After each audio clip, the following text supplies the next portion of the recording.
Today, I am here with the amazing Dr. Elizabeth Bridges. She's the current president of the American Association of Critical Care Nurses, and I'm going to chat with her to see how her presidency is going so far this interesting year. Hi, Dr. Bridges. How are you? I'm good, Nicole.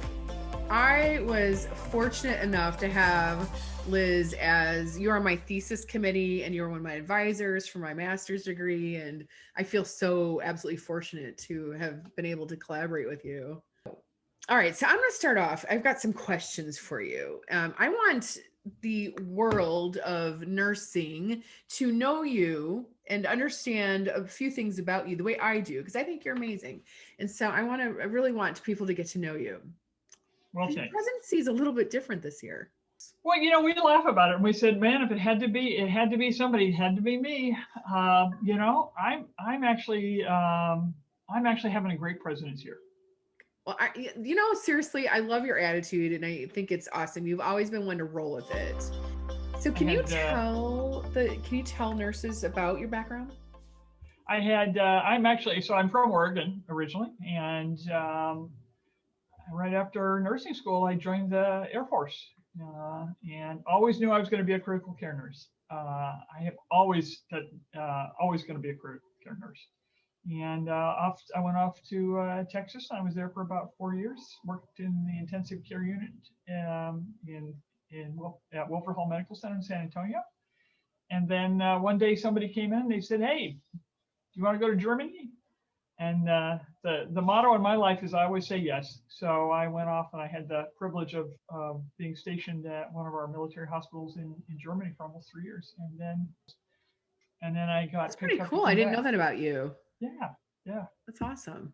Yeah, okay. And I came back to UW and then back to San Antonio where I finished my active duty career, and then finally working in Washington D.C. At the Air Staff doing policy.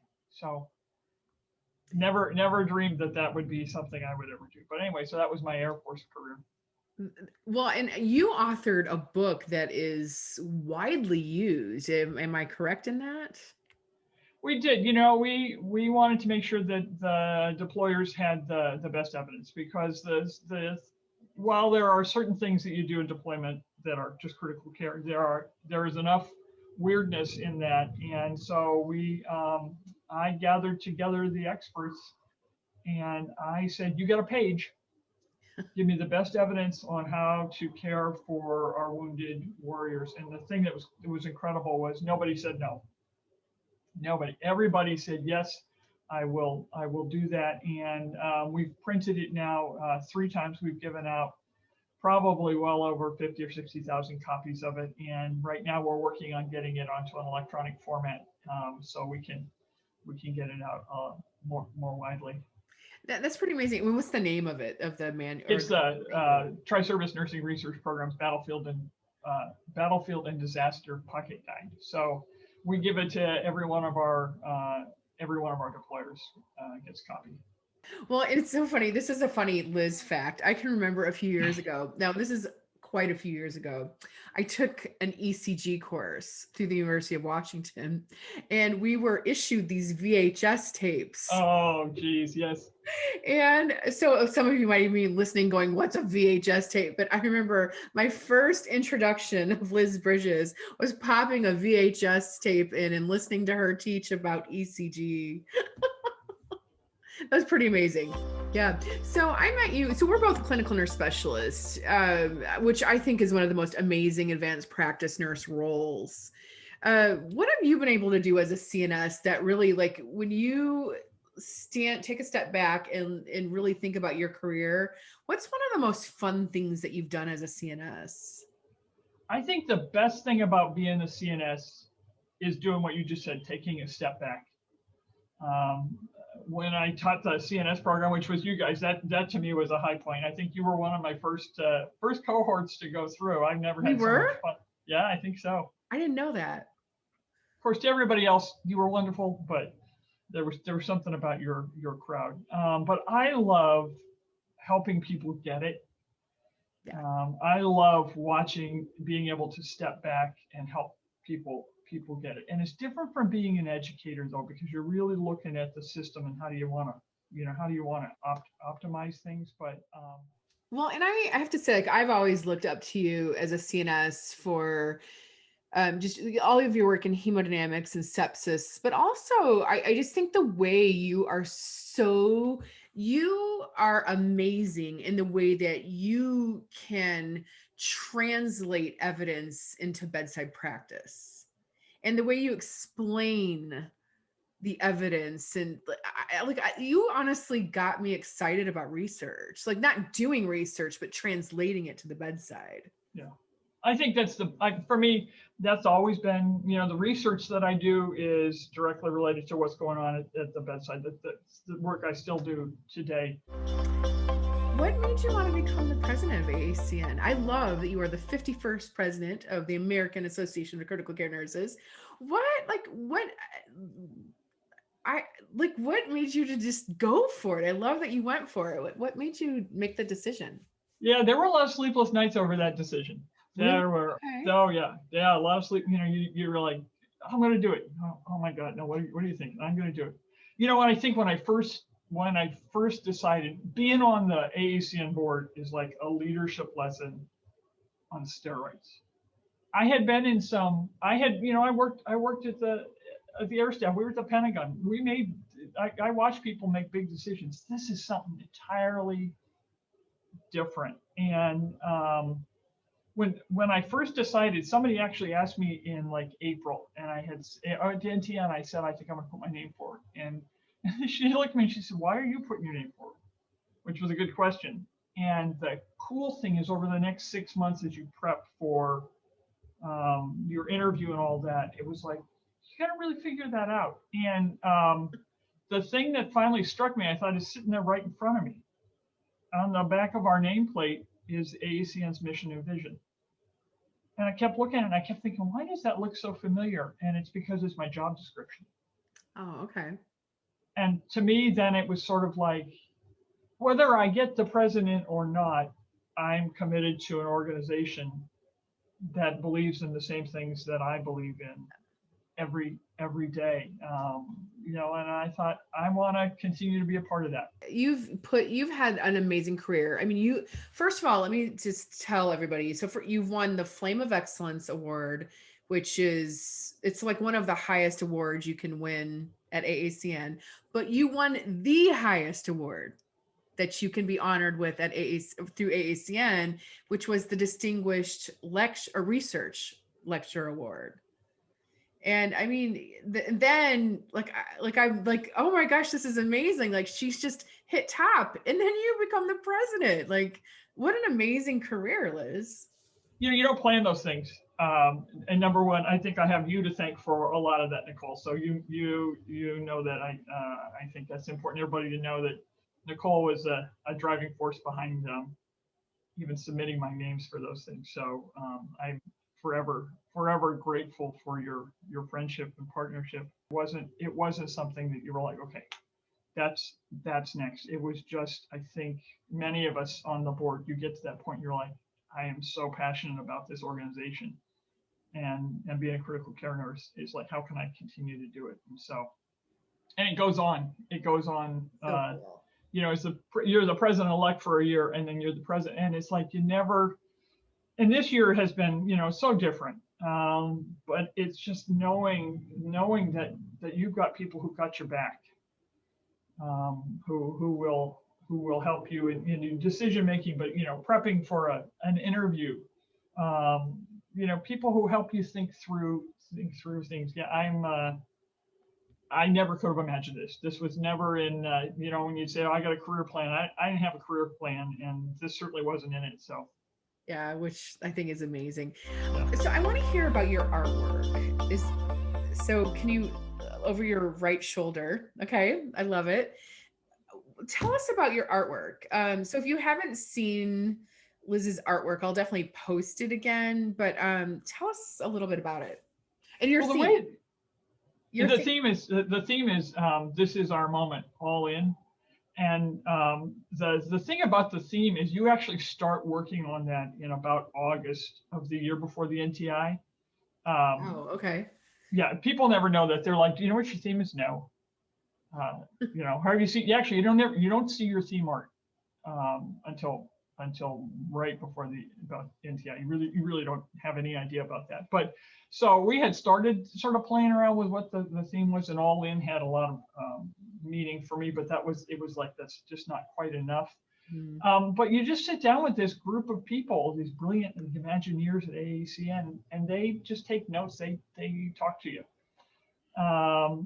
And so once we came down and sort of locked in what the theme words were, I talked with somebody at AACN, and she said, "What gives you, what's powerful to you?" And I live out here in Seattle, and I said, "What's powerful to me and growing up in the Northwest are the mountains and the water." And I said, I grew up in Portland, Oregon. We have Mount Hood. I said, it's a sense of direction. Yeah. So it's a metaphor for sort of a sense of direction and the calm as well. And the colors in my art, which was done by Helen D'Souza, who's the artist who has done those for years, and then painted by AACN. Those colors capture the sunset in Seattle. They said the message is singular, and it's different than any of the art that's been done in a few years as well. So it kind of really does reflect. I'm always intrigued to hear what people see in it, and the power of it. So it grows on me every day. It becomes more powerful for me. I love it. Yeah. So Liz, tell us, what is NTI 2021 going to look like? Boy, I wish I knew. I really, actually, I don't know yet. Well, it's definitely not going to be in person, correct? Definitely not in person. Okay. There's just no way to try and pull off an in-person, because we just don't know what May is going to look like. And then also to need to do it in a hybrid sort of a way, it's just not realistic. So it's exciting this year that, once again, while there are things we don't get to do, there are things that we do get to do. I think it's still, my understanding is it's still sort of the same week as well. They will have speakers and posters, and I think about January we're going to start hearing more of the detail on what it is. So that's literally all we know. Yeah, but I think the thing that we're really excited about is normally every year you get about 8,000 people who get to come. Mm-hmm. And so it's only 8,000 out of our now over 100. We have over 130,000 members in AACN. Yeah. We're the largest specialty nursing organization in the world. But only 8,000 people. Now they take it home, but if you've been to the NTI, you get the NTI buzz. You just walk out of there, your head is full, you're exhausted. So this year we're hoping that we can reach a whole lot more people, and figure out. I think there are ways. I've seen it on TV with groups that can invoke some emotion and some of the energy. So I'm excited to see what the Imagineers come up with. Yeah, I can't wait. I have to say, AACN they are always all in with the conference planning. And so I'm really excited to see what it looks like. I can't wait. Yeah. So, yeah. And I think in the future, I think the other thing is we're going to learn lessons on how do you reach maybe smaller portions of our membership. Mm-hmm. Who, everybody who knew all the virtual stuff we're learning how to do, or are there different ways to get people engaged. So my next question I have for you, it's been an interesting year for nurses. 2020, the year of the nurse. Oh boy, have we been challenged, right? So one of the things I want to ask you is, how has AACN supported nurses during the pandemic, and what resources does AACN have for nurses? I think the thing with AACN right off the bat, you look at what our job is, and that is to make sure that the nurses have the education, the knowledge, and the advocacy for them. And that was, when we talked about what are we going to do, how are we going to respond to this, we went back and said, what is our mission? What is our vision? What's ours to do, and what is ours to do very, very well? And you responded to that immediately too. You recognize what nurses needed, and we're right out of the box. AACN has put out, I think, over 130 different resources that are available to every nurse. There's no charge for them. I think the ventilator course, the 4-hour ventilator course that we've done, has had over 130,000 people take the course. So I think it was that first thing of opening up all of the resources that AACN have, and then all of a sudden starting to bring to bear, though, people who could look at the evidence and start to curate the evidence, because I think they said there's been over 30,000 papers published. How do you figure out what's real, what's true, and in a condensable format? So AACN, I think, has jumped on that. And the other piece is, so obviously, the education, that is AACN. We were, I think, for the members, making sure we're there for them, and for people who were going to come in and work in critical care. I think it's fascinating, though, that all of a sudden maybe it's helped us articulate a little bit better to say, this isn't something you can learn overnight. Yeah. This is truly a specialty. I think that was one of the phrases I used in my thing, that the care we give is unique and it cannot be replaced. We can't, we can extend that, and we honor the people who come in and extend it, but there's something about being an acute and critical care nurse. But I think the advocacy piece is the other again, and this is where you really say, where is our place in the space? When do we go alone versus when do we go in collaboration with others? And that's been, and I think sometimes that people don't see that. Sometimes advocacy is very, very quiet. It's more powerful when it's quiet. People don't see it, and all of a sudden something happens. And it isn't even, for example, with COVID, but nobody was thrilled about the requirements on how you have to document titration of vasopressors. That was not, people were, why I go up, I go down, I turn that one down, now do I have to get a doctor's order? That was, driving people crazy. But that was almost, I would say, almost 18 months of partnership with the Joint Commission to make that happen. It was very, very quiet. It was in the background. We had a great partner at the Joint Commission, and now the Joint Commission has sought us out for other partnerships as well. So, well, which is people don't see that, and they don't hear that, and all of a sudden something just happens. So. One of the things AACN has done, I'm not sure if a lot of nurses are aware of this, but they actually created a COVID micro credential. It's basically, it's like a study, they're informational, and then you can take a test and become or get a micro credential in COVID, which I think is awesome. It's linked with our ventilator course. Mm-hmm. So there's a 4-hour ventilator course. It's free. And then for a really nominal fee, it's a micro credential. But the thing we're hearing, and I'm studying for it, because you can do it from home, and people are saying it's also some meaningful recognition, because their hospitals actually supporting them to say, not only do we want you to have it, but we're going to pay for you to sit for the micro credential. Yeah. And I think that's the future. I think there's so much specialization now. It used to be you could float to any unit, and you're like, okay, the med surg ICU is not quite like the cardiothoracic or the neuro or the, so I think it's actually one of those opportunities that came up this year that we're like, yeah. So I am in my spare time studying for that. Guess who was on the committee for that? Oh, were you? Yeah, it was a very fun process. And I'm just going to put in a plug for just nurses to volunteer. If you're ever just wanting to volunteer and do something amazing, like there's a volunteer profile through AACN on their website that you can fill out as a nurse. And when different things come up, they match you. And when different opportunities come up, they'll email you and ask if you want to be part of a committee or part of a task force. And and I had put some things on my profile that matched me, and so it was actually a really fun group to work with. That's how I got started at AACN. I don't know. It was before it wasn't on the website, but yeah, go to the AACN website and volunteer. You don't have to even be a member to do that, but to put in your volunteer profile.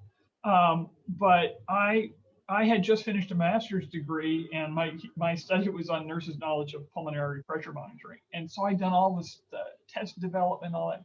And somebody called up one day and they said, "Hey, are you interested in being an item writer for the CCRN exam?" And I was with the certification corporation for almost 10 years doing work as a volunteer. I helped create the first CCNS exam. And there are opportunities for bedside nurses. So if you work at the bedside and you just really are wanting to get involved, I have met so many amazing people, and I just highly recommend it. So yeah, and some of and your chapters certainly, for some people that's where they choose to put their energy. Others, there are tons of opportunities at AACN. Everything this year unfortunately is virtual. We missed having proper AACN hugs. But lots of work groups going on, and the NTI planning group is still going on, the advanced practice planning group. So lots of places. My next question for you is, what advice do you have for nurses to survive and cope during this next year, as hopefully we get COVID under control, into 2021? What would you say to the nurse who is just feeling like, I'm not sure I can keep doing this, or who's questioning being a nurse? Like, what would you say to that nurse? Yeah, I think number one, the first thing you do is right now, you have to acknowledge that this is, I don't think there's a word to describe what this is. I keep calling it not normal. Yeah, not normal. Yeah, because when people say the next normal, they're like, no, there's no new normal to that. This is just not normal. Yeah, I think that one of the things that is maybe, I hate to say, out of the bad of this is that recognition of how much we need to take care of ourselves. Because I think we're like, I'm a nurse, and you just, you get in there and you do it, and you just keep going, and you can't do that even in normal times. And now it really, it's really taken its toll, and that's really incredibly worrisome. It's just like post-ICU syndrome, the long-term sequelae. So I think that's when, to the person to say, take a step back and put yourself first. Yeah. But also don't feel like you need to do it alone. Don't feel like you have to be, the column I did last was about, there's, discussion about, should we be calling nurses heroes? Because with that comes then, heroes can't cry. And you just keep on going and walking through this landscape that's unsafe, and that is not right. Yeah. And so I think AACN is advocating is saying that is not, AACN is there, but I do think it's then that figuring out how to take care of yourself and the people around you. And I've heard a lot more. Somebody now, how you doing? It's not a question that's going to get a one-word answer. Yeah. And you need to be ready for that. That I'm going to stand here for 15 minutes, and that's what we need to do for each other right now. I completely agree, Liz. And I think, I went through quite a bit of trauma almost 2 years ago now, losing my mom unexpectedly and finding her. And it was a lot. And I went through extensive counseling just because I ended up having PTSD 6 months later. Yeah. And I wish we would just normalize counseling. I had never been to a counselor, and it was beyond helpful.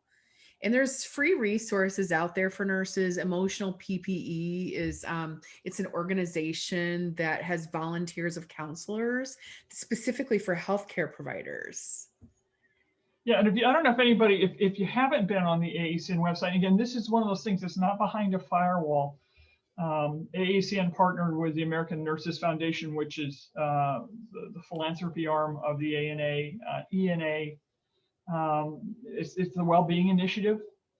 And if you go on there are all sorts of resources, because everybody's going to come at this a little differently. Yeah. The thing that we're hearing though, on that wellness site, and we're hearing in in the hospitals is people aren't using the resources. People So are what? Say they're that not using the resources. Oh, interesting. Right. So we want to know Yeah. they're not using the formal resources. So the question becomes, where are you getting your support from? And what do Yeah. you need us to do differently, and make available to you? Because there are these incredible free resources. So it doesn't matter. So if you're not a member of AACN, it doesn't matter. You can go on the AACN website, and under all the COVID resources, which are all available to everybody, just look at the wellness and see if there's something that you're like, yeah, I'll give that I might give that a try. There's peer-to-peer where you can talk to a peer.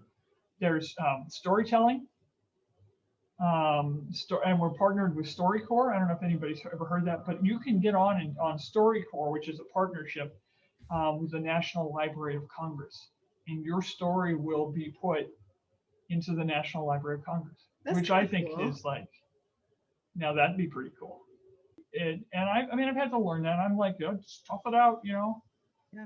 Most of us are, right? We're critical care, we're strong, or progressive care. Yeah. That's that. Even in a normal year,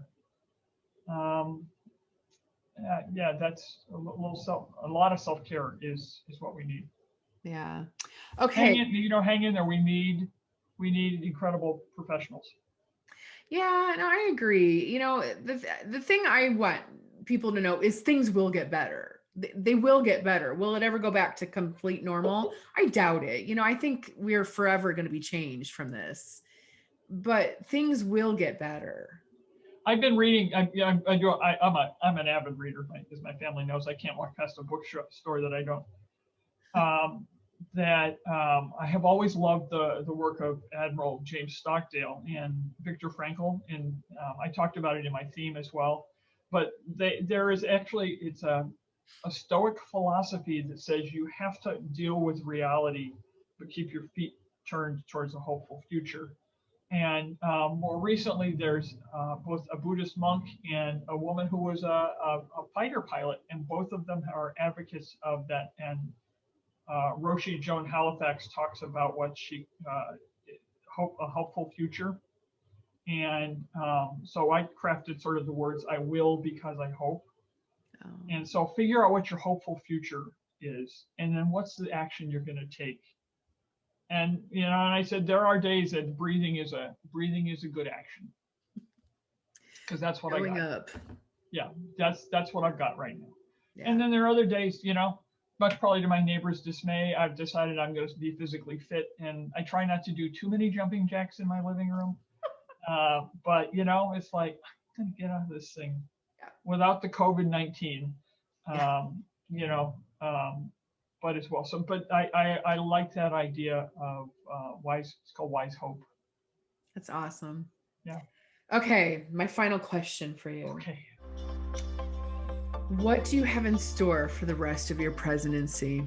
What do we have in store for the rest of my presidency? You're at the halfway point right now. We are. Yeah, it's hard to believe, but yeah, I'm at the halfway point. I think right now where we're at, our heads are right now is we've got the next couple of months that we really need to figure out. Yeah. What do we need to be doing differently? Is it just more of the same, bringing back up and making available, because wider and wider populations in the U.S. are now being affected, whereas before there were sort of pockets, and then all of a sudden, South Dakota, North Dakota, New Mexico, places that are just getting slammed. What do we need to do to support and to continue to advocate for that? So a lot of my headspace is around that. Also, the thing is, we've got a virtual board this year. So our board, the thing about the board is it's personal. And a lot of that happens when we come together for board meetings, and you go for walks together, and you just talk with people. And so we've got 6 more months that we really need to. How do we make that board experience? Well, Liz, I want to thank you. As always, you're amazing, and you have like the biggest following of people who adore you. And we're all so proud of you in Seattle and beyond. I mean, so many of us are just really always just been so wowed by you. And I feel like you're just doing amazing things constantly. And every time I start to feel a little, I'll call Liz, because you're always so optimistic, but realistic, but optimistic, and able to position in that line of hope. Moving forward. Yep. Absolutely. Wise hope. Wise hope. I love it. So, okay. Well, thank you so much. And congratulations again on being named the 51st president of the American Association of Critical Care Nurses. I'm so proud of you. Thank you, Nicole. All right. Well, thanks to everyone for listening. And I hope you really enjoyed the interview with Dr. Bridges.